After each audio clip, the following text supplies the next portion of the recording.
Il est 20 h, vous êtes sur la chaîne qui rassemble. Bonsoir et bienvenue à la une de l'actualité. Le Premier ministre Patrick Achi a procédé ce lundi au lancement des journées nationales de validation des États généraux de l'éducation nationale et de l'alphabétisation.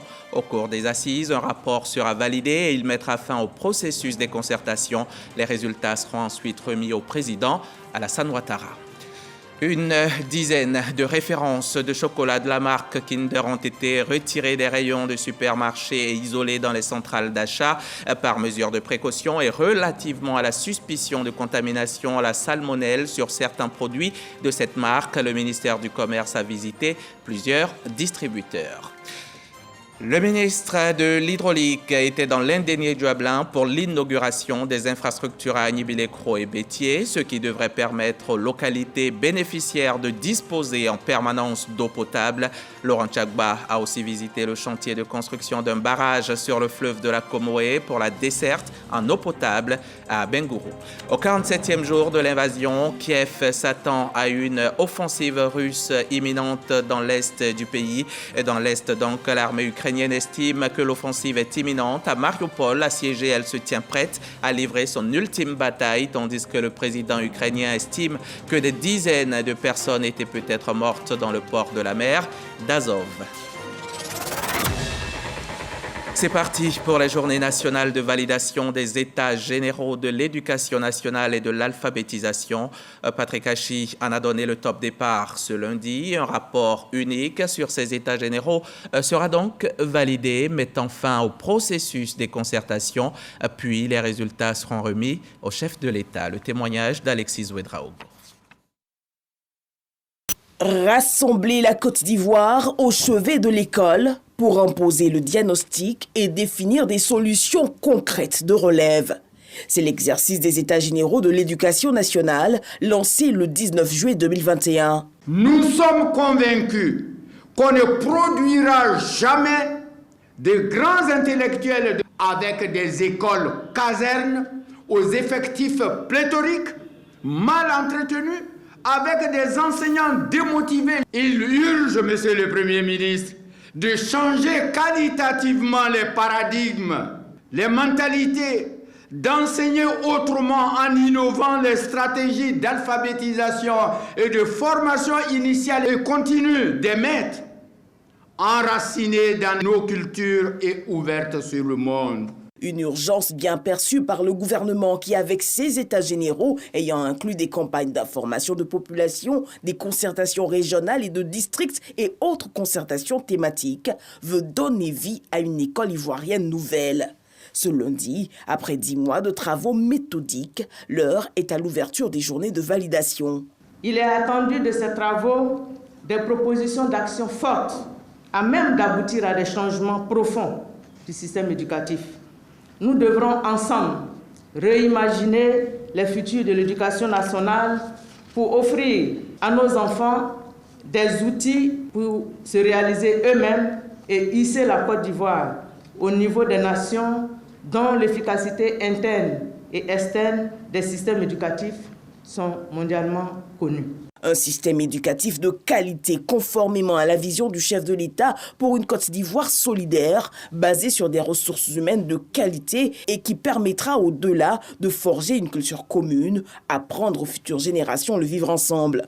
Les États généraux de l'éducation nationale et de l'alphabétisation ont pour objectif premier et primordial de co-construire un pacte social durable en faveur d'une école ivoirienne centrée sur la réussite des élèves et l'appropriation des valeurs de la République. Nous débattons non pas seulement de l'avenir de notre école, mais de l'avenir de notre peuple et de notre nation. Je voudrais donc émettre un vœu simple mais essentiel. Voir éclore de vos réflexions et analyses des propositions innovantes, pertinentes et opérationnelles, tout à la fois financières, humaines, organisationnelles et infrastructurelles, pour édifier demain une école ivoirienne crédible, efficace, équitable. Les travaux de validation du rapport des États généraux de l'éducation nationale tiendront sur 3 jours. Leur conclusion reste très attendue du chef de l'État. Je vous le disais aussi en titre, le géant italien du chocolat Ferrero a retiré certains articles de sa marque Kinder après l'enregistrement de dizaines de cas de salmonellose en Europe, 2 semaines seulement avant la fête de Pâques. Les quantités en question avaient été vendues en France, en Belgique, en Allemagne, au Royaume-Uni, en Irlande et en Suède. Mais sur la route, il faut avoir 2 grands principes, prudence et prudence. Ici en Côte d'Ivoire, donc, des mesures similaires ont été prises. Le ministère du Commerce rassure les consommateurs. Dans cette centrale d'achat sont entreposés des milliers de produits destinés à alimenter les rayons de supermarchés. Parmi ces produits, ces chocolats ont fait le chemin inverse. Ils ont été retirés de la vente suite à l'alerte sanitaire mondiale sur certaines références de ce chocolat dues à une contamination à la salmonelle. Ce distributeur a pris ses dispositions. Notre direction générale a comme priorité protéger la santé des consommateurs. Donc nous avons envoyé un mail à tous nos points de vente pour que tous ces produits incriminés soient retirés des rayons. Si le principe de précaution est de mise ici, chez cette autre centrale d'achat et ce distributeur, les 2 références de chocolat incriminées ne sont pas proposées. Nous tenons à rassurer les populations, ce ne sont pas les mêmes références. Ces références sont saines, elles ne sont pas produites dans les mêmes usines que les références concernées par la suspicion. Donc on veut vraiment rassurer les populations, leur dire que nous sommes résolument engagés pour la sécurité alimentaire. Ils n'ont donc aucune crainte à se faire. Notre magasin n'est vraiment pas concerné par cette alerte internationale. Nous n'avons pas en stock ce produit, donc nous avons pris les mesures nécessaires pour faire les contrôles. Nous sommes en appui avec le ministère du Commerce qui fait des vérifications et pour rassurer toute la population. Les clients rencontrés en rayon se prononcent. Quand c'est fondé, c'est bien pour nous, les clients. Par précaution des utilisateurs, si le gouvernement voit que ce n'est pas une bonne chose, ils peuvent retirer et ramener après. Après les échanges avec les centrales d'achat et la visite des entrepôts, le directeur de la répression des fraudes du ministère du Commerce rassure. Nous, en tant qu'administration, nous procédons à la surveillance du marché de sorte que ces produits-là ne puissent pas se retirer sur le marché. Et si ces produits ont été déjà mis sur le marché, nous menons des investigations de sorte que ces retraits-là soient faits. Il ne s'agit pas de toutes les gammes de produits Kinder. Il faut bien préciser. Il y a des types de Kinder qui sont incriminés et qui font l'objet de l'alerte. Les clients ayant acheté les 2 types de chocolat suspicieux et qui ont conservé leur reçu sont invités à retourner les produits pour se faire rembourser. Et les agents du ministère du Commerce restent tout de même concentrés. Cette situation ne leur fait pas perdre de vue l'essentiel, c'est la lutte contre la vie chère. Ils continuent d'investir le terrain et la Côte d'Ivoire entière est concernée. Après Abidjan, ils ont mis le cap sur l'intérieur du pays. Michel Mambo les a vus à l'œuvre pendant l'étape de Daloa. Daloa, visite inopinée du CNLVC dans une boutique du quartier Commerce. Le Comité national de lutte contre la vie chère, accompagné des inspecteurs du commerce, s'assure de l'effectivité du plafonnement et de l'affichage des prix. Les larmes aux yeux, le propriétaire plaide non coupable. Vous m'avez demandé pardon, comme c'est un peu seulement qui n'a pas affiché le prix. Ce qui était cycle-là, moi j'ai affiché. Quand on m'a demandé, là, il dit c'est 700 francs. Il n'a pas trouvé le prix. Il a rien ramassé ça. Un plaidoyer qui ne risque pas d'attendrir les inspecteurs du commerce. Fini la sensibilisation, place à la répression. Ce qui va se passer, il viendra au bureau. Il a commis une infraction. Il sera obligé de payer l'amende de 200 000 francs pour un détaillant. Et il a 1 mois pour le faire. Cap ensuite sur un entrepôt au quartier Soleil. Ce grossiste également tombe sous le coup de la loi. On reçoit des marchandises où les prix sont déjà grimpés. Et après l'échange des différentes structures d'Abidjan, les usines avec le gouvernement, c'est difficile pour nous de revoir ces prix à la baisse, puisque personne ne peut prendre ces différentes dommages de pertes-là. Donc on n'a pas le choix. Tous les opérateurs, tous les acteurs du commerce ont reçu l'information et ont reçu les documents. M. Nguessan ne respecte pas les prix plafonnés.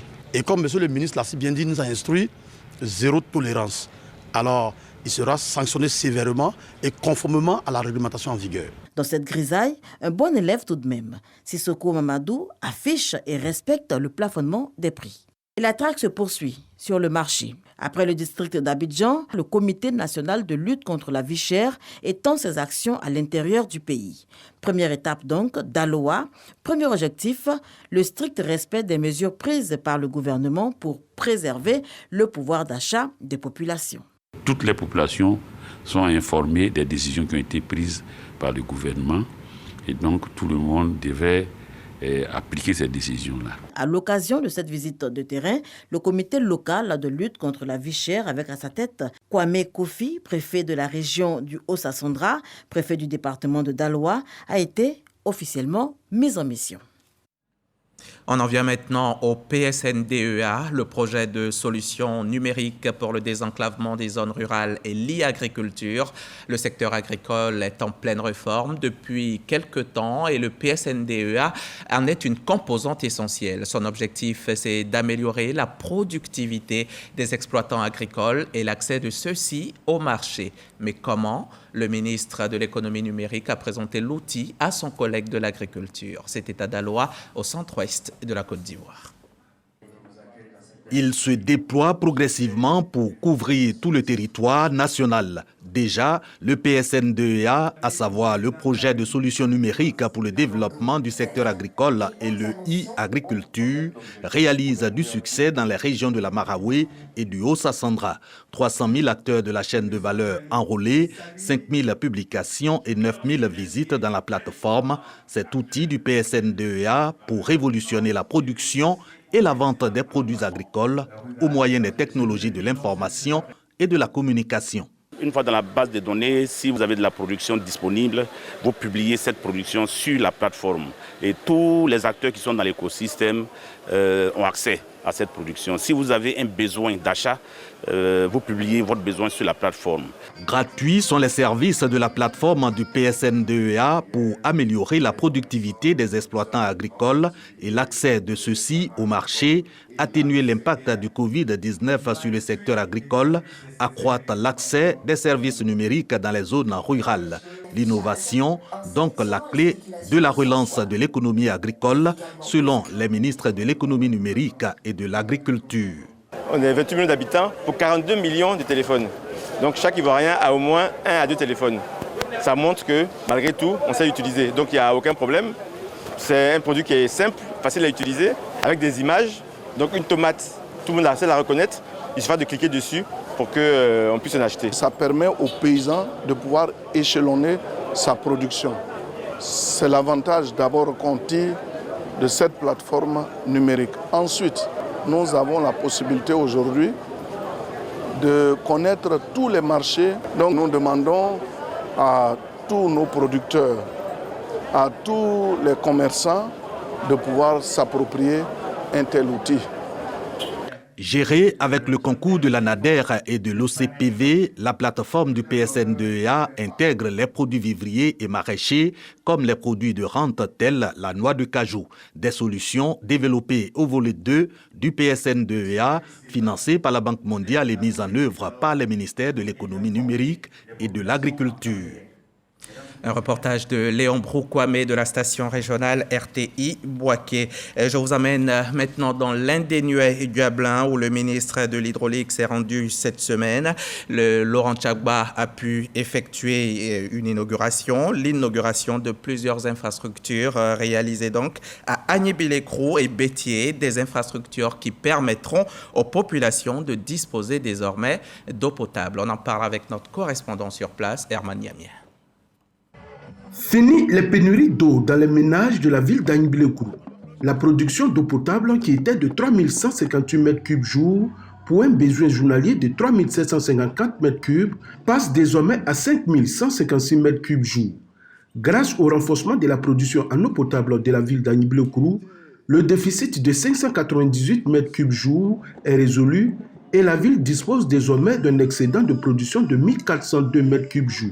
Un véritable soulagement pour la population. C'est tout naturellement un grand soulagement pour les populations qui se plaignent quotidiennement des coupures intempestives d'eau. Bientôt, leur souffrance sera reléguée au rang des mauvais souvenirs. L'unité compacte d'Aigremonte, dénommée UCD, inaugurée ce jour, a coûté plus d'1,2 milliard de francs CFA pour permettre à la ville qui s'étend de jour en jour de ne pas connaître de nouvelles pénuries d'eau. Le ministre de l'Hydraulique a procédé au lancement des travaux d'extension du réseau hydraulique. Les travaux d'extension du réseau de 30 km d'un coût global de 503 millions de francs CFA. Les travaux de réalisation de ce projet s'exécuteront en 3 mois, ce qui permettra d'impacter environ 1000 abonnés en plus. Après Agnibilé-Kourou, le ministre Laurent Kagba s'est également rendu à Bétier pour l'inauguration de l'UCD de cette ville. Ici encore, grâce au renforcement de la production d'eau potable, les populations auront de l'eau en permanence. Notre ambition est de faire en sorte que le développement arrive dans toutes les contrées de notre pays, que chaque Ivoirien puisse bénéficier des bienfaits du développement.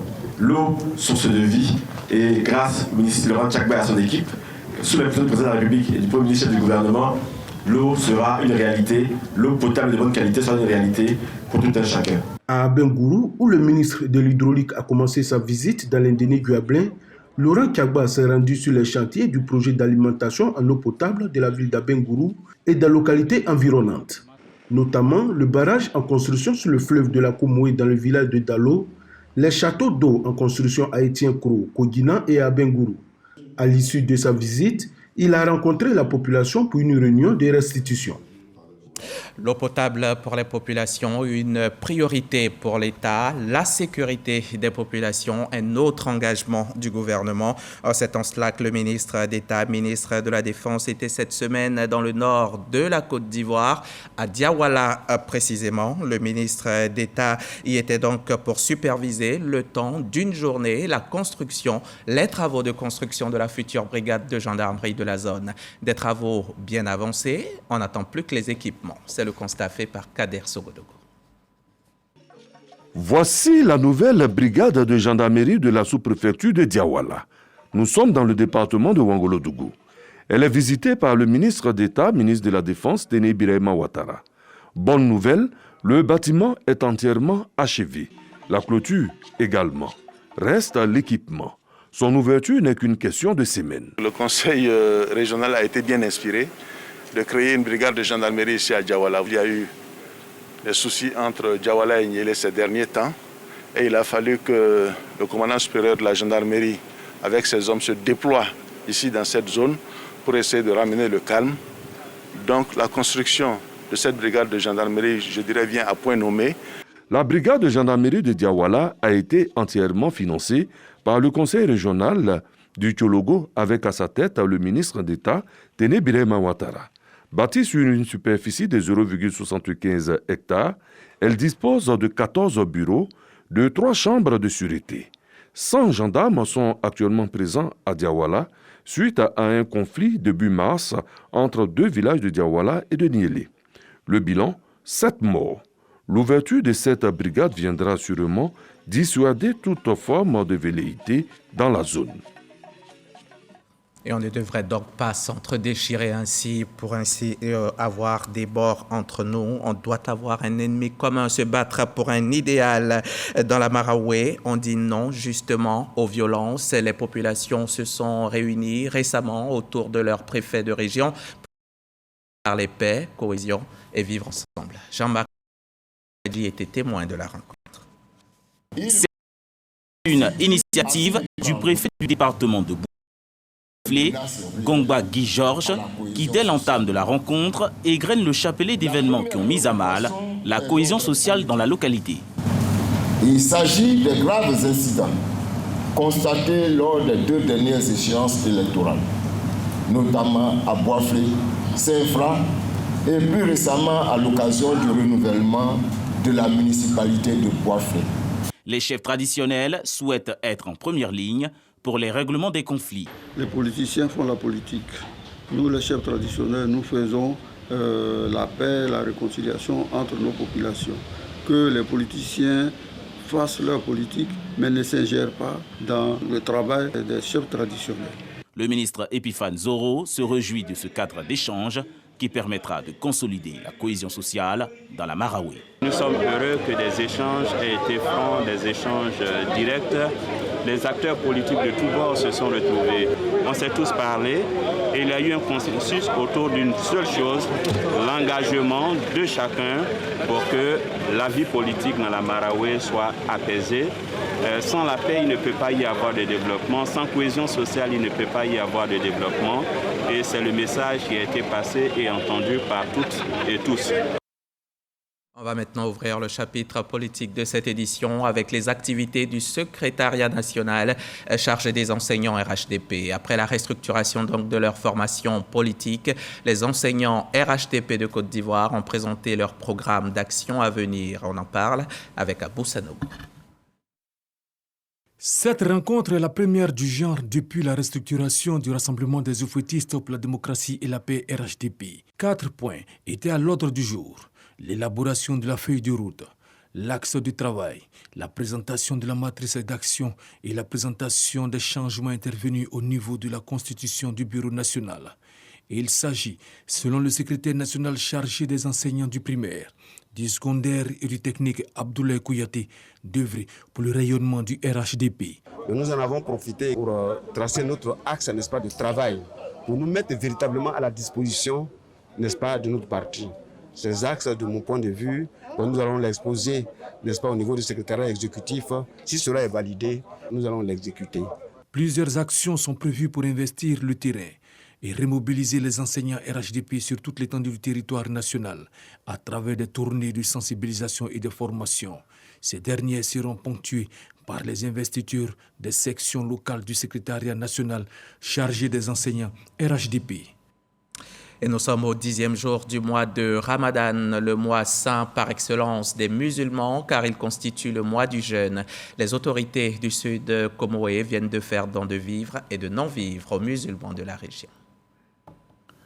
Composé de 30 tonnes de riz, 15 tonnes de sucre et une enveloppe de 10 millions de francs CFA, ce don d'une valeur de 40 millions de francs CFA est destiné à la communauté musulmane du Sud Comoé. Le but est d'aider les membres les plus vulnérables de la communauté musulmane à s'acquitter plus sereinement du jeûne pendant le mois de Ramadan. 6666 versets de Saint-Coran pour intercéder auprès d'Allah dans ce mois béni, pour accompagner les actions du président de la République. Et c'est ce que nous avons fait. Revenant sur l'importance du mois du Ramadan, les généraux donateurs, notamment le président du CESEC à Kaoulé, le représentant du secrétaire général de la présidence Aboudraman Sissé et le représentant d'Ibrahim Agassa, fils du Grand Nord, ont tous invité les guides religieux musulmans et l'ensemble de la communauté musulmane à se recueillir dans la prière. Le ministre Sissé Aboudraman me charge de vous transmettre son assalamu alaikum wa rahmatullahi wa barakatuh à toute la communauté musulmane, ainsi que ses salutations à l'ensemble des autorités ici présentes. Je voudrais, à la suite de ce qu'il m'a dit, vous demander à nos guides religieux de prier pour le président de la République, d'adresser des prières avec une grande ferveur. À travers ce geste, je voudrais vous exprimer toute notre proximité et notre attachement aux valeurs essentielles prônée par la religion musulmane, qui est une religion de tolérance, une religion de paix, une religion d'unité, de solidarité, d'ouverture et qui prône le développement de l'homme et de la cité. Le ministre d'État, Kobina Adjoumani, patron de la cérémonie, a exprimé sa joie d'être aux côtés de ses frères musulmans en cette période importante qui invite à la pénitence, à la privation, au partage et à la générosité. Nous avons décidé donc de faire une cérémonie de prière et de bénédiction à l'endroit de notre chef, le président Alassane Ouattara, que vous portez dans votre cœur. Je vous dis merci. L'ensemble des imams du Sud Comoé ont salué cette grande générosité. Ils ont fait des prières pour le président de la République en lisant dans son intégralité le Saint-Coran. Et il est dit que le jeûne permet à l'organisme de se reposer pour se purifier. Le ramadan est donc non seulement un moyen d'acquérir une bonne santé, mais c'est également une occasion pour se rapprocher de Dieu et de mériter son pardon en étant généreux et solidaire. Albert Flendé, lui, vient de faire preuve de grande générosité. Le ministre gouverneur du district des Montagnes vient d'offrir des vivres aux musulmans de son district, mais aussi aux chrétiens qui sont également en période de carême.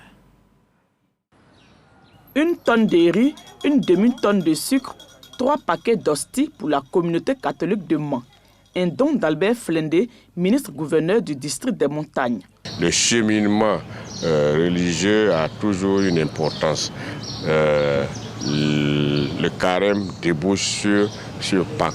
Et donc, ce que nous avons envoyé aujourd'hui pour les 6 paroisses, nous allons le compléter, si Dieu le veut, pour les autres paroisses, non seulement du département de Mans, mais si Dieu le veut, au niveau de la région, voire même au niveau du district. Ça sera de façon progressive. La communauté catholique salue l'acte de solidarité, de partage et de fraternité en ces moments de carême. Faire un don à l'Église, c'est penser aux pauvres. Parce que l'une de nos missions, c'est de soutenir les pauvres. Et je pense que les vivres qui sont arrivés ont donc pour but d'aider la nécessité de notre communauté. Et je crois que ça nous réjouit aussi. Et ça va réjouir également nos frères, nos sœurs les plus démunis qui vont recevoir donc ces dons. Après la communauté catholique, le ministre-gouverneur a également offert à la communauté musulmane du Mans 39 sacs de riz, 39 cartons de sucre et 200 000 francs CFA en espèces. Le ramadan a débuté depuis le 2 avril 2022. Un reportage de Eve Boué, notre correspondante RTI 1 dans la région. On quitte l'ouest montagneux, on rentre à Abidjan, direction Angré, où vient de se tenir la 2e édition de la Tribune des femmes leaders, une initiative de l'Amicale des anciens de l'AMC, les élèves et étudiants musulmans de Côte d'Ivoire. Cette tribune qui parle donc de réseautage et de leadership est un cadre de valorisation des femmes musulmanes modèles. Issa Chonayeo. Réseautage et leadership féminin au cœur d'un échange organisé par l'Amicale des anciens de l'AEMC, Association des élèves et étudiants musulmans de Côte d'Ivoire. Cette tribune, la 2e du genre, est l'occasion de valoriser et distinguer les femmes leaders musulmanes. Cette année, nous avons voulu marquer le coup par la mise en place d'un réseau fort de femmes issues des 3A de l'Amicale des anciens de l'AEMC. Et notre objectif à travers cette mise en place est de pouvoir nous interconnecter pour parler des questions de développement. Les conférenciers intervenant sur le thème réseautage et leadership féminin, un outil d'impact pour le développement des organisations, ont exhorté les femmes à travailler en réseau. Le leadership féminin n'est qu'à ses balbutiements et les femmes ont besoin de modèles. Se retrouver en réseau, ça leur permet de voir que si d'autres femmes arrivent à faire certaines choses, elles en sont capables. Ça leur permet de fédérer leurs ressources, mais également de minimiser les faiblesses de leurs projets. Les femmes ont décidé de se mettre ensemble et ce réseau qui est déjà naturel va être formalisé au niveau de l'Amicale des anciens de l'AMC pour que les femmes puissent interagir et utiliser au mieux le potentiel qu'elles représentent. Parler de réseautage en direction des femmes n'est que louable parce que comme on le dit, quand on veut aller loin, on se met ensemble. Et se mettre ensemble, c'est tisser une toile d'araignée qui permettrait à chacune des organisations qui se retrouvent dans ce regroupement-là d'aller plus vite et d'aller plus loin. Au-delà des conférences et des échanges, cette tribune œuvre à l'épanouissement de la femme leader musulmane et à l'encourager à l'entrepreneuriat. Moura, ce village du centre du Mali, a été la cible d'une opération antiterroriste entre le 23 et le 31 mars. L'armée malienne affirme y avoir tué plus de 200 djihadistes. Des organisations de défense des droits humains évoquent un bilan largement supérieur et le massacre de civils et de djihadistes sans armes par les FAMA et leurs supplétifs russes. Un tribunal militaire malien a annoncé l'ouverture d'une enquête. Les autorités refusent toujours que les Nations Unies se rendent sur place. Samedi, c'est le ministre de la Réconciliation nationale, le colonel Ismaël Ouagué, qui s'est rendu à Moura. Les Français étaient appelés hier aux urnes pour le premier tour de l'élection présidentielle. La candidate du Rassemblement national, Marine Le Pen, ainsi que le président sortant Emmanuel Macron de La République en marche, selon les résultats définitifs, se sont qualifiés pour le second tour. Le taux d'abstention pour ce premier tour s'élève à 26,31%. Des Français réagissent à la qualification des deux finalistes. Emmanuel Macron et Marine Le Pen se jettent ce lundi dans la bataille pour le second tour du 24 avril, avec un avantage pour le président sortant qui arrive en tête du premier tour avec un score de 27,6% contre 23,4% pour son adversaire. Oui, ça c'est mon président. Vous savez, il nous a donné la prime Ségur. Il m'a fait gagner 1500 € de plus parce que moi je suis aide-soignante. Donc moi c'est mon président, franchement. Toutefois, les deux candidats vont devoir remobiliser les électeurs en partie mécontents de cette affiche. Enfin que je votais en effet et c'était décevant du coup. J'aurais préféré un autre candidat donc c'est assez décevant qu'il y ait la même chose à nouveau. Comme beaucoup de gens aujourd'hui, je suis relativement déçue de cette affiche parce que j'espérais du changement, j'ai voté pour le changement et on se retrouve avec les mêmes protagonistes au second tour, donc voilà, déçue. Cette déception pourrait-elle avoir un impact sur le taux de participation au second tour? Dans l'état actuel des choses, je ne pense pas voter au second tour parce que je n'ai pas d'affinité avec aucun des candidats. Pour ceux qui iront voter, le choix est déjà fait. Donc on va reprendre du Macron. Qu'est-ce que vous voulez que je vous dise? Mais voter l'extrême, encore s'ils avaient des idées, à part l'immigration. Leur fonds de commerce, c'est ça, l'immigration. Voilà. Maintenant, c'est les islamistes. Ils ont toujours un truc, de toute façon. Avant, c'était le père, maintenant, c'est la fille. Donc, heureusement qu'il n'y a pas la nièce. Hein. Les autres candidats qui appellent la population à voter tous pour Emmanuel Macron, en sachant tout ce qu'il a fait, pendant 2 ans qui n'était pas très correct, en affichant comme les masques pour les gamins dans les écoles et tout, les gamins de 3 ans dans les maternelles et tout, je trouve pas ça très normal. Le face-à-face de 2022 est identique à celui de 2017. Le résultat le sera-t-il lui aussi? Certains candidats ont tout de suite donné le ton. Anne Hidalgo, Yannick Jadot, Valérie Pécresse et même Fabien Roussel ont appelé à voter Macron. Quand Éric Zemmour et Nicolas Dupont se sont prononcés en faveur de Marine Le Pen.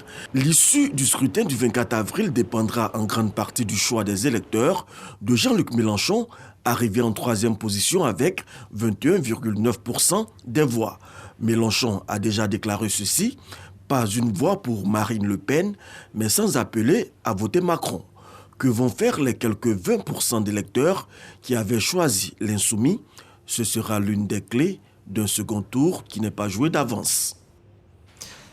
C'était un récit de Michel Digré. Pendant que les Français attendent le second tour prévu dans 2 semaines, la guerre en Ukraine se poursuit.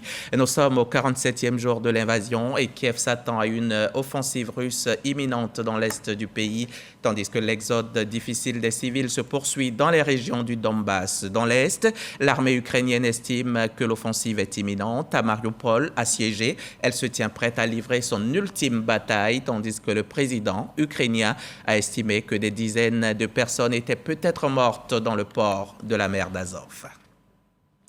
Merci de votre fidélité aux antennes du groupe RTI.